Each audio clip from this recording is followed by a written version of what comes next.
Hello everybody, how's everybody doing? I hope you're doing just fine.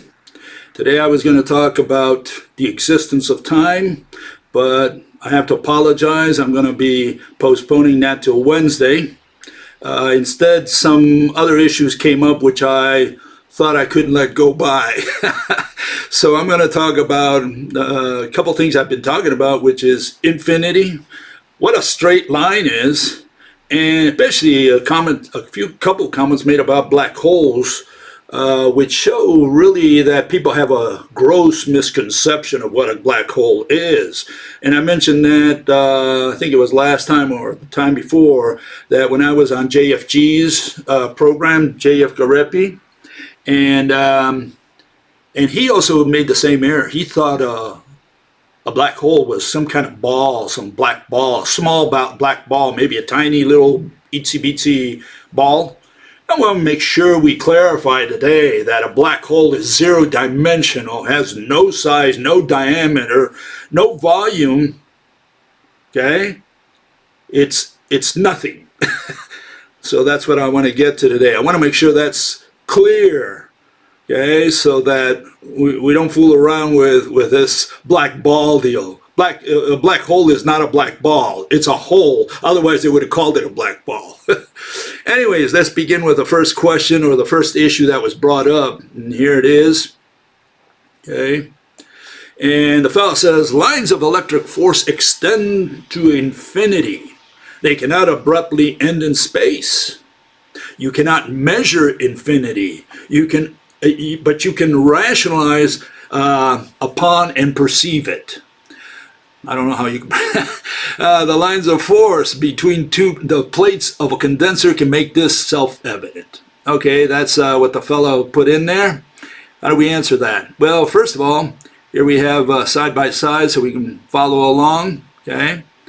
I would ask the fellow if he's ever been to infinity. I mean, where is infinity? What is infinity?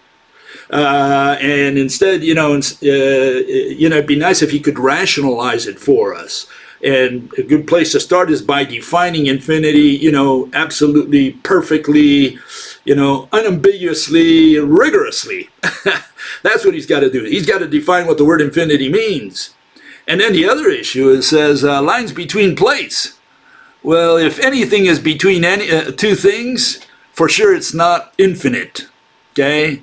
And even Aristotle told us that. And here you see a picture of that, of lines of force between two plates on a condenser.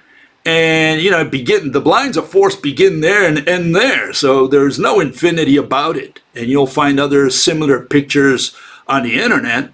So, this guy's got to clarify what he means by infinite if it's going to be between anything, between two objects. So no, lines of force are not infinite, meaning, and he says they cannot end in space. And there we agree, because space is not a physical object. That's why it cannot end in space. They end in another atom. They don't go to infinity. The fact that you didn't trace it to where it ends doesn't mean that it goes to infinity. It means it goes to another atom, because it's the lines of force are threads of the rope, and that's why they don't go to infinity. They stop at the next atom down the road, or one farther down.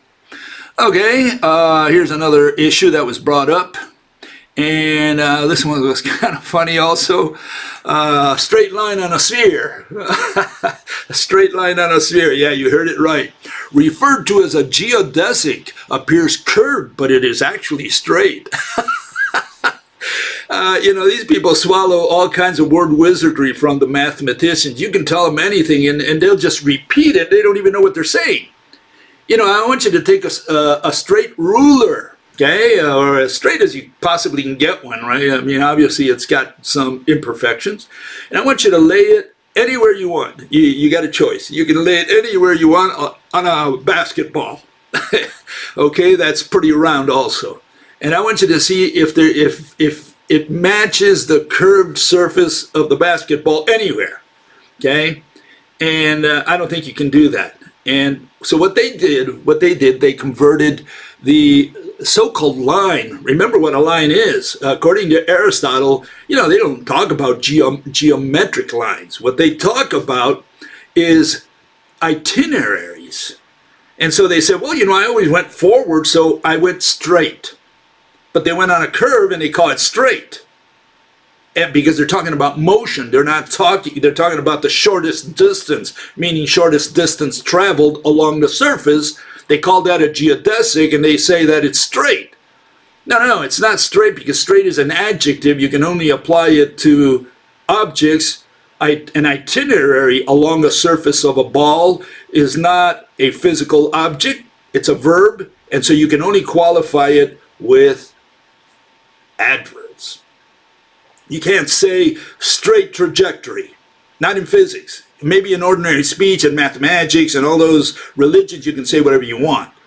But in physics, you cannot say straight trajectory, straight itinerary, straight orbit, or whatever, straight motion. No such thing. It's rectilinear. That's the correct word, because you are moving rectilinearly, meaning that it's an adverb. Okay, you're qualifying motion or curvilinear. You can say curvilinearly as well, that you're moving in a curve. Okay, so the geodesic is not a straight line. Only in mathematics do they call it straight line. And here you have a little article from the Wikipedia. And it's got to do with this, what is known as the Great Circle. It says the Great Circle distance is the shortest distance between 2 points. Again, they're talking about not distance, but distance traveled. They're talking about motion along the surface of a sphere, okay? Between 2 points on the surface of a sphere, measured along the surface of the sphere, as opposed to a straight line through the sphere's interior. Okay, because then, yes, you can go in a straight line if you can go through the sphere's interior, right? The distance between 2 points in a Euclidean space is the length of a straight line between them. But on the sphere, there are no straight lines. So what is this fellow talking about, a straight line on a sphere? In spaces with curvature, straight lines are replaced by geodesics, okay?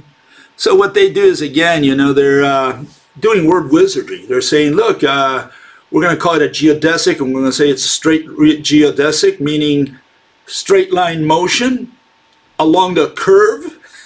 What is it? What is that? What nonsense is that? That's just word wizardry. That's all it is. If you define the word straight and the word curved rigorously, then you won't have a problem. But of course, if you use these words any way you want, and you go back and forth, and you say, well, under the fourth dimension it's a straight line, and nonsense like that, well, yeah, then you can run around forever, because no one can object to what you're saying, because no one understands your language, because you're moving the goalposts, you're changing everything as we go along. Okay, so no, keep that in mind. A lot of that is word wizardry and nothing but. Okay, and here we had a fellow talk about black holes, and that's the issue I want to get to today. Bill gets hung up about singularity being zero-dimensional, but think of it as a representative point which will account for the gravitational strength of the collapsed star, much like the point in the middle of Earth representing its gravitational pull. Well, we're not talking about a point, like a dot, two-dimensional dot. No, we're talking about the center of mass, or the center of a location. That's what it is. It's a location where you can maybe draw lines to it or whatever, equidistance center type of thing. So a center is not a dot, is not a point. But when you use the word point, again, it's word wizardry, because you can use the word point as a location or as a dot. And so they're talking about singularity. What is a singularity? And if you call it a point, what do you mean by point? Are you saying it's a physical object, is a geometric figure? Is that what you're referring to? Or are you just saying that a point is a location? These things need to be clarified. And so here's my reply to that, okay, side by side again. Is the point 0D.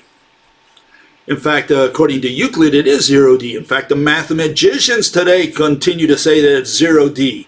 But what do they mean by 0D? They don't mean that it's got length, width, and height. It has nothing to do with that. They say that you don't need any coordinates, as they call it, meaning number lines, to locate it on a Cartesian coordinate system. That's what they mean.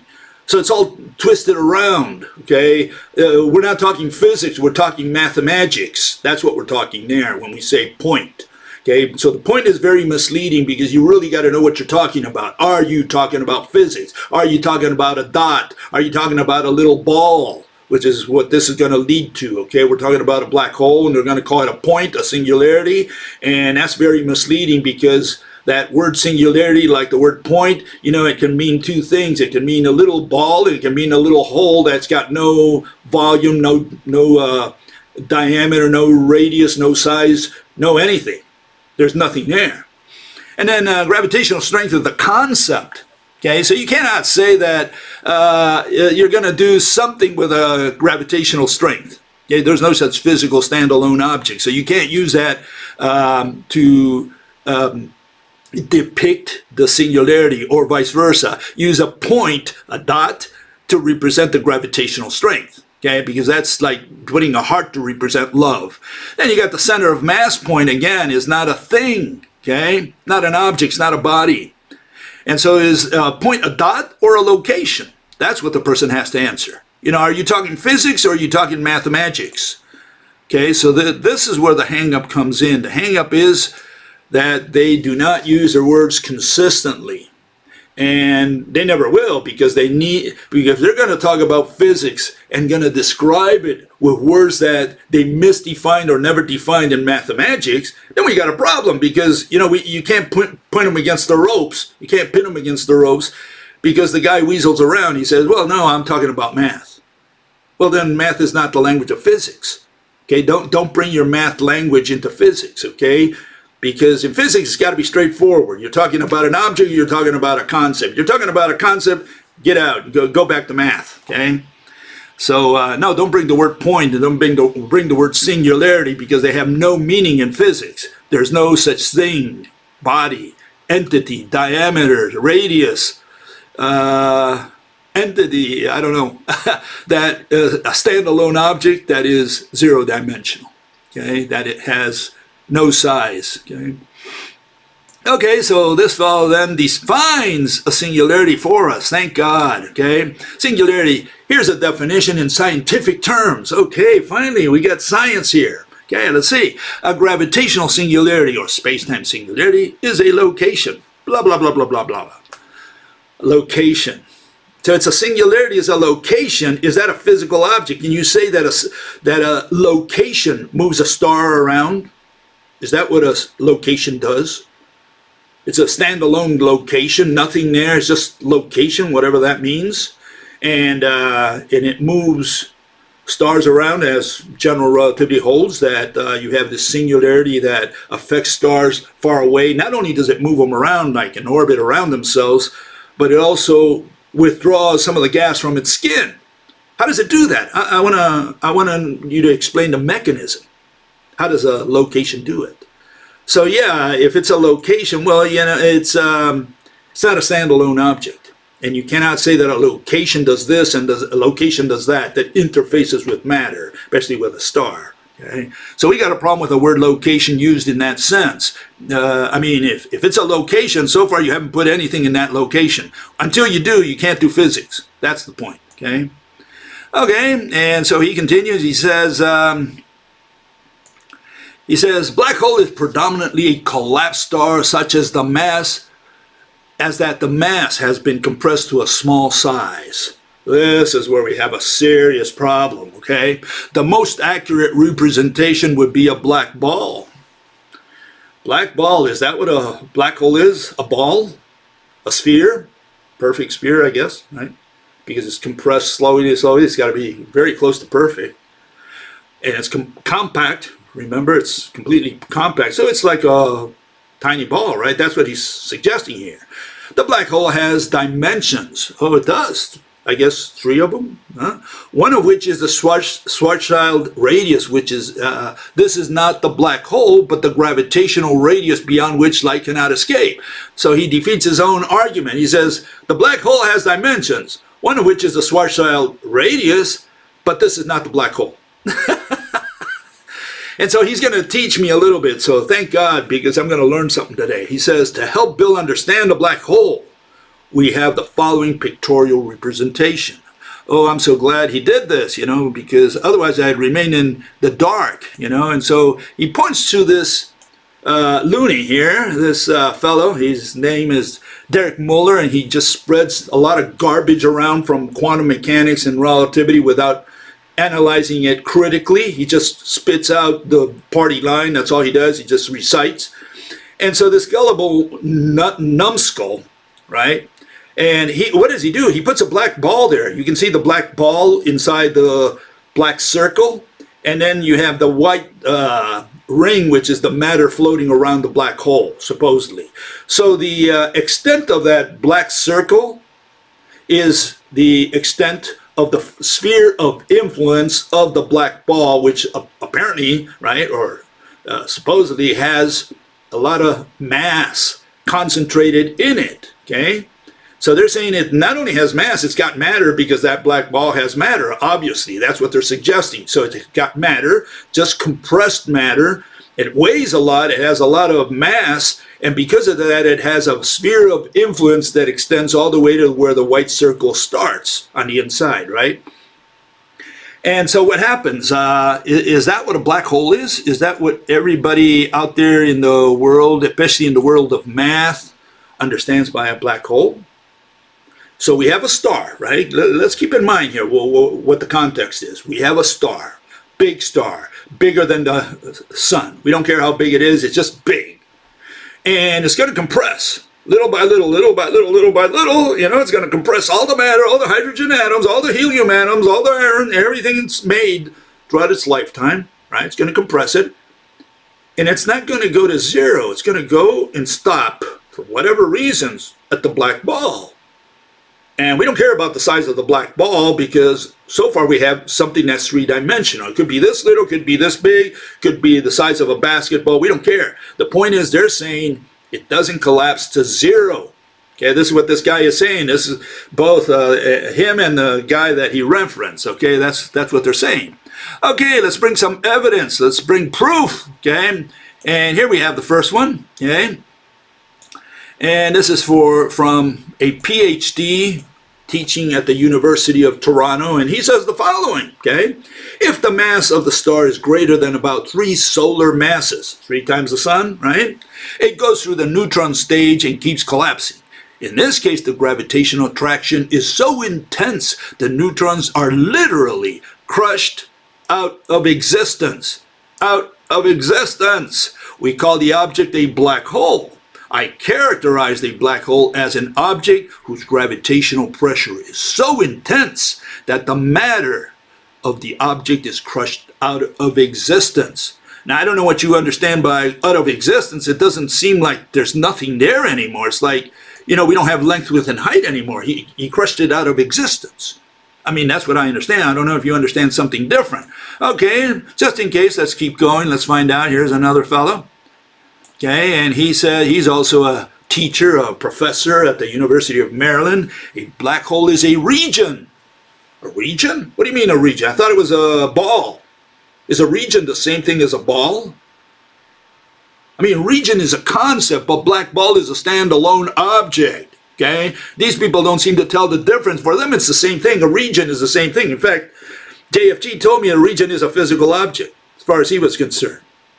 So we got a problem because region is always of something else. Region is a region of your hand, like the palm is a region of your hand, right? Region is always of something else. In this case, region of so-called space, which they treat as a physical object. So they say, look, you got this body out there called space, and we're going to take a region of it, and that's going to be a black ball. Is that a fair assessment? Okay, so that's the context here. It's got nothing to do with physics. It's got to do with a lot of mathematics, okay? Region of space in which the matter is so compact that nothing can escape from it, not even light. The surface of a black hole inside of which nothing can escape is called an event horizon. So it's got a surface, right? Okay, so we're talking about a surface. Then he says the matter that forms a black hole is crushed out of existence. So what is the surface of if the matter is crushed out of existence? And just in case he makes sure you understood, just as the Cheshire cat disappeared and left only its smile behind, okay, smile is a physical object, a black hole represents matter that leaves only its gravity behind. Gravity is a concept. So if the star collapsed to the point where only left its gravity behind, there is nothing there. All we have is a concept. All we have is love. We have information. I don't know. We have a lot of concepts. What we don't have is a ball. We don't have a black ball, three-dimensional ball. Okay? And so here I put it, this is a black hole. That's what it looks like, exactly like that. I hope you see it. Okay? Region of influence, event horizon surrounding a zero-dimensional, zero size, zero volume, nothing. Singularity. Okay? So that's what a black hole is. A nothing that the mathematicians use to explain why stars revolve around nothing. and they asked the astronomer, because those are the theoretical physicists, right? So-called physicists. And what they do is they tell the astronomers, go look for it. Go look for nothing. Okay? What does nothing look like? Well, go find it, I'll tell you. Okay, here we have another one. Okay, and this one says it's not the size of, again, this guy's a PhD, okay? I only got PhDs because I want to make sure we have the proper authority behind this, okay? Because they're going to say, well, you got this from who knows who. No, these guys are PhDs in so-called physics, okay? And they're teachers at universities, okay? So I'm not talking about just bozos that make $2 an hour, okay, here, okay? It's not the size of a pinhead, but actually has zero size, has zero size. Now, zero size, how many dimensions does that have? Does that have 3 dimensions, length, width, and height? Okay. A true mathematical point. What's a point? A zero-dimensional location. Nothing. That's what a zero size true point, mathematical point is. Okay. Matter collapses literally to a point, okay? Not a pinhead size or any size, but a literal point. 0 wide, 0 high, 0 deep. Now, I don't know if you understand. Maybe I'm wrong. I don't know. Maybe I'm misreading all these people. These are all PhDs. They're telling you it's got no width, no height, no depth. No, in other words, meaning no length. Okay, it's got no dimensions, and it's zero size. I don't know. And the other guys tell you all matter is crushed out of existence. So we have a surface, which is the event horizon. It's a surface of what? What is it enclosing? What is it imprison? You know, what is it constraining? Okay, we cannot imagine such a thing. No kidding. No, I can't visualize nothing. I can visualize, a dog, a cat, a rock, a house. I cannot visualize nothing, absolutely nothing, because there's nothing to visualize. You have no shape to visualize. Okay? And he says, we cannot imagine such a thing, but physics says that it is what happens. Well, not physics, mathematical physics, okay? And that is a black hole. Matter that is so dense it is no longer matter in any real sense.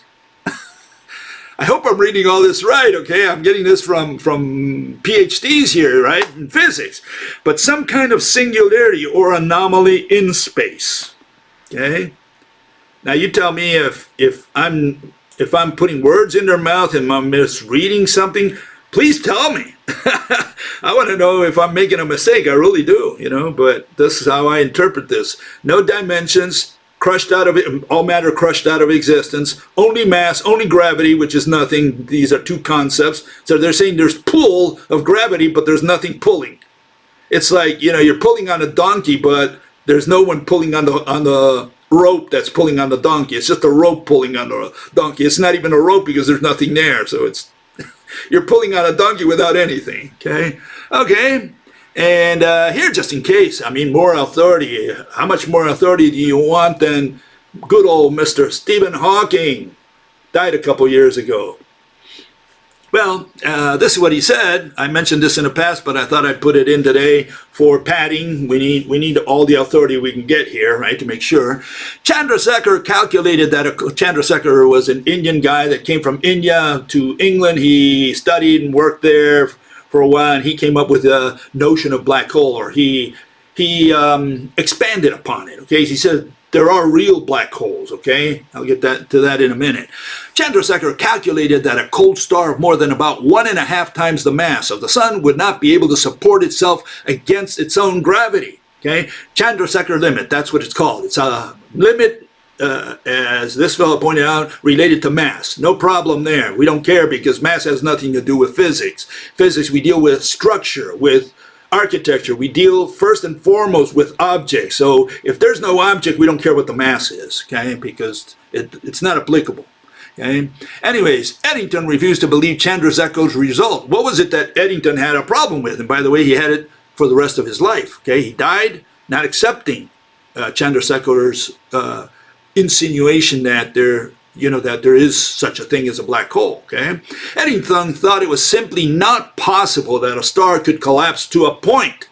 What is a point? A location. What is a location? A zero-dimensional nothing. It's a concept where you're supposed to put something in order for it to be a location. Otherwise, it's not a location. Okay, you got to put something in that location.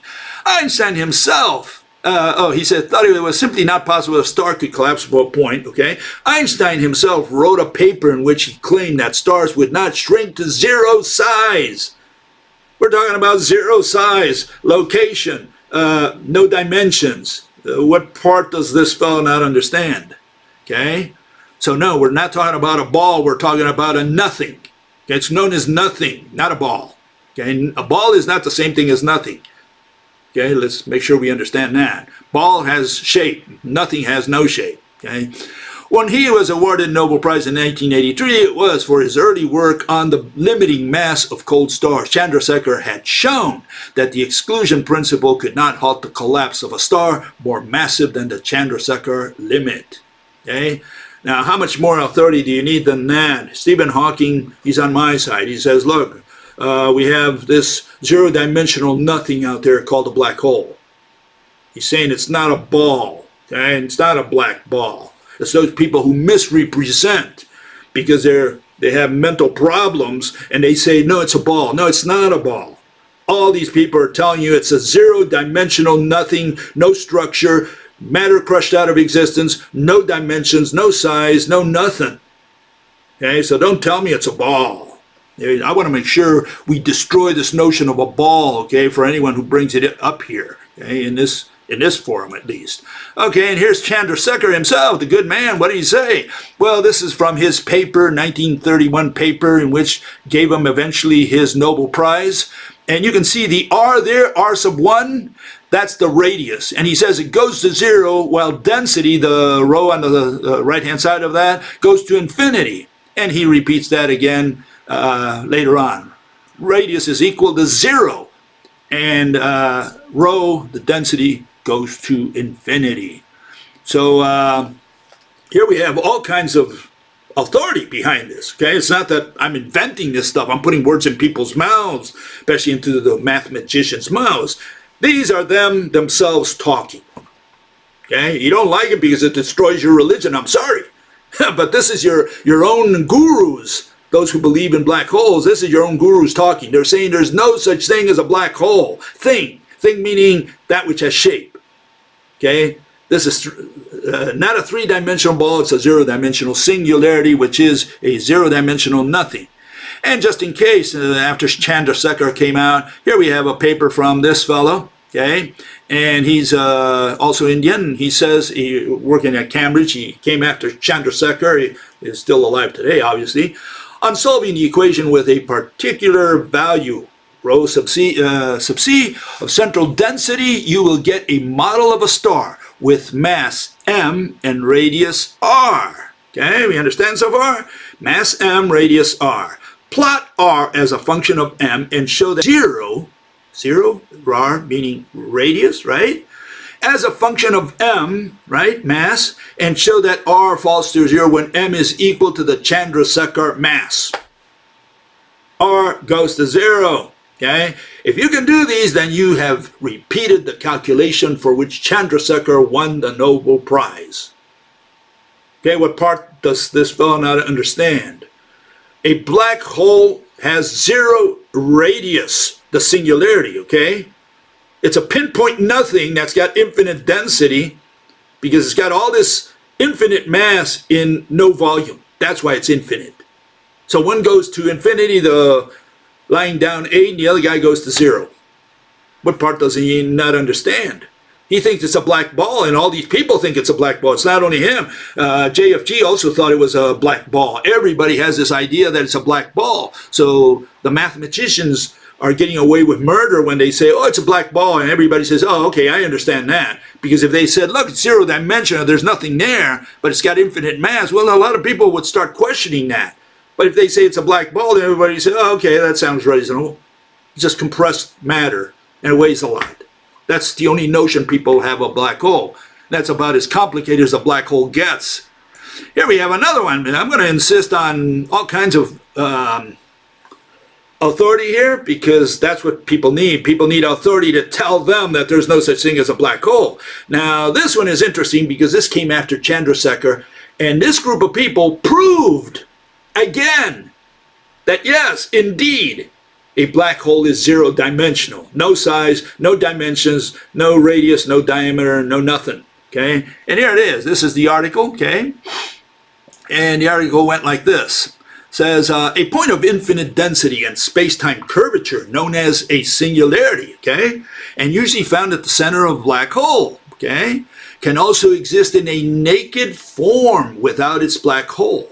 What is a naked singularity? I'll get to that in a minute, but just for your information, for those of you who don't know what a naked singularity is, it means a singularity that does not have its event horizon. There is no sphere of influence surrounding a naked singularity. All it is just a singularity. And what was a singularity? It was a location. A location that has what in it? It has mass, gravity, or who knows what, maybe angels. But for sure it doesn't have any structure, no architecture, no body in that location. So it's the center of mass of nothing. Okay, let's make sure we understand that. Okay, it says Lenner, together with Franz Pretorius of Princeton University, showed that at the point where a smaller black hole pinches off from the stream, the black hole's radius is 0. Now, what part of 0 don't you understand?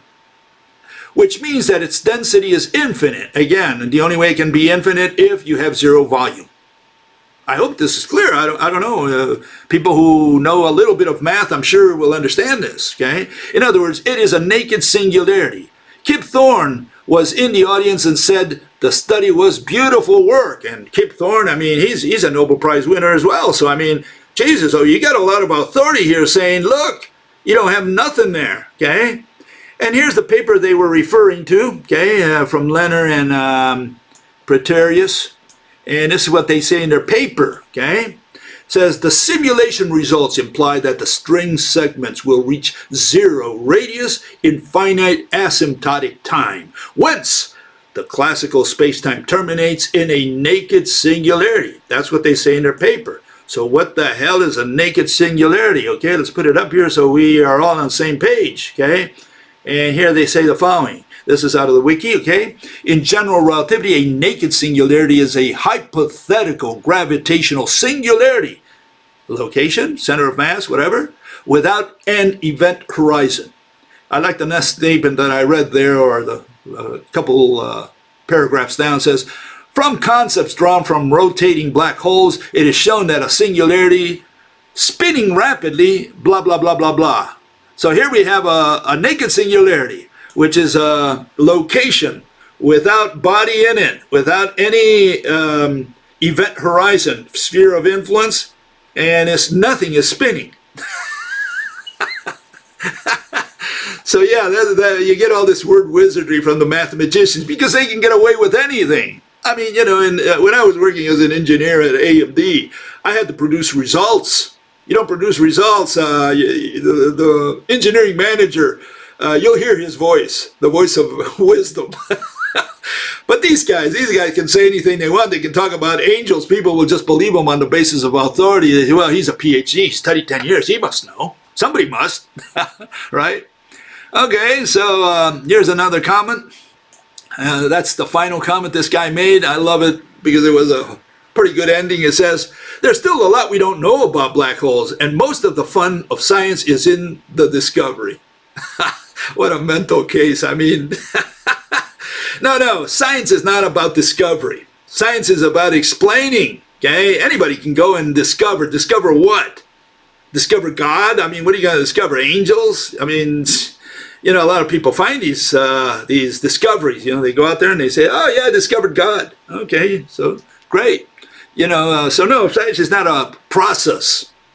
Science is explaining, okay? And so, and as far as black holes, we know everything there is to know about a black hole. There is nothing more you need to know about a stupid black hole.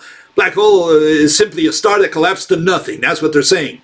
And that all the gravity or the mass remained behind, but the elephant was gone. Okay, there's no structure. That's it. What more do you need to know about a black hole? What is it that is so, mind-boggling about a black hole? It's very clear. It just says that all the mass, whatever mass is, right? Because that's another issue. But all the mass of a sun, of a star, collapsed to nothing. And what you have is a location called a region, known as a singularity, center of mass, of what? Of nothing. It's got this region of influence that moves stars around far away. Who knows by what mechanism? Because that's the other issue. How does, a singularity, because even if we concede mass, infinite mass, whatever you want, I don't care. Okay, so you got mass, okay, infinite mass. And if you want a black ball, I'll give you the black ball too. The question is now, how does that black ball mass, whatever you want to call it, how does it move a star far away? That's what I want to know. Okay, and what they say, well, it weighs down the canvas of space-time. And the other guy falls in. That's a two-dimensional vision of so-called four-dimensional space-time. And I've discussed that at nauseum in the past. So yeah, it's totally retarded, mentally retarded for people who have mental problems, who have lost touch with reality. They're no longer in touch. They don't no longer have their feet on the ground. Okay, that's the problem. Okay, here are other issues. Another issue was brought up. Another comment. Oh, no, sorry. This is, again, the picture that they took of a zero-dimensional black hole, okay?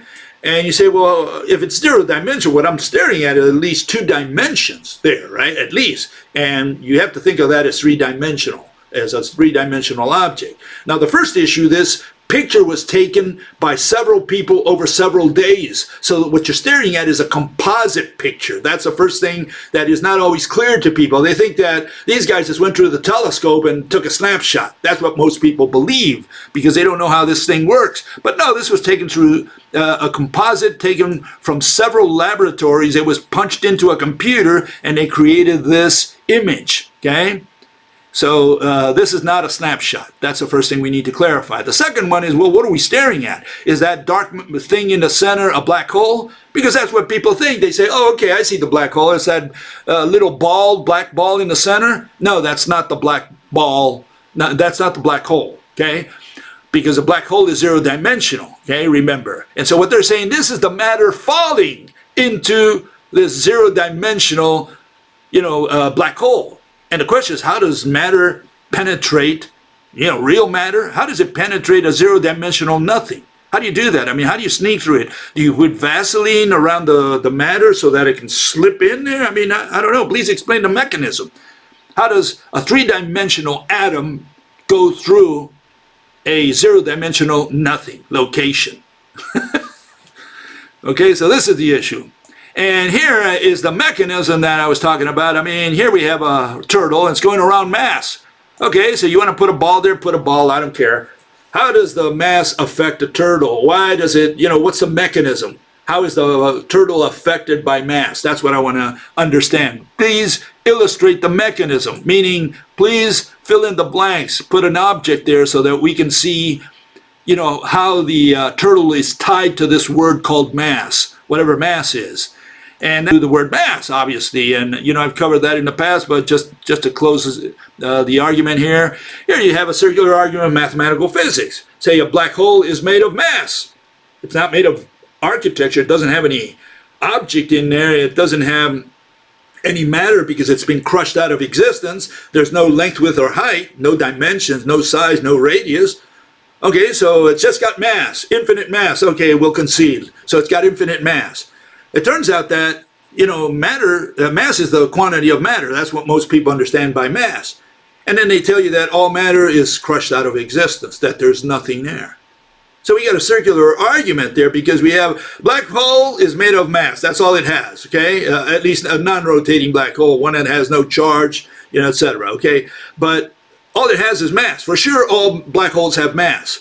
And here we have, you know, mass is the quantity of matter, the notion most people have of mass. And here it says that all matter is crushed out of existence. So even if mass were the quantity of matter, we have we have no mass because you crushed all matter out of existence. You got rid of the elephant, now you have no mass. You only have 6 tons. What does that mean? You know, what sense can that mean?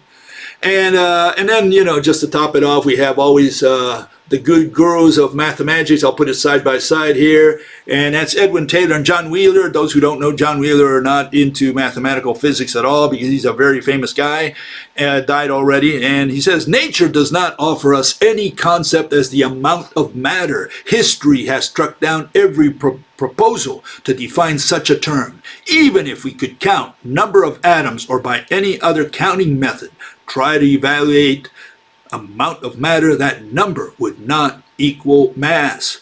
So this stuff that they teach you in high school, that mass is the quantity of matter, that's BS.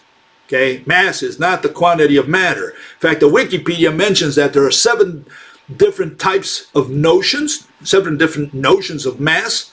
And when you go to the physics fac run by the University of Riverside, Mr. John Baez, you know, he tells you, his group tells you there that you have at least 2. One is inertial mass, and the other one is, or rest mass, and you have the other one which is relativistic mass. What is relativistic mass? Well, it means that it depends on speed. So how does the quantity of matter depend on speed?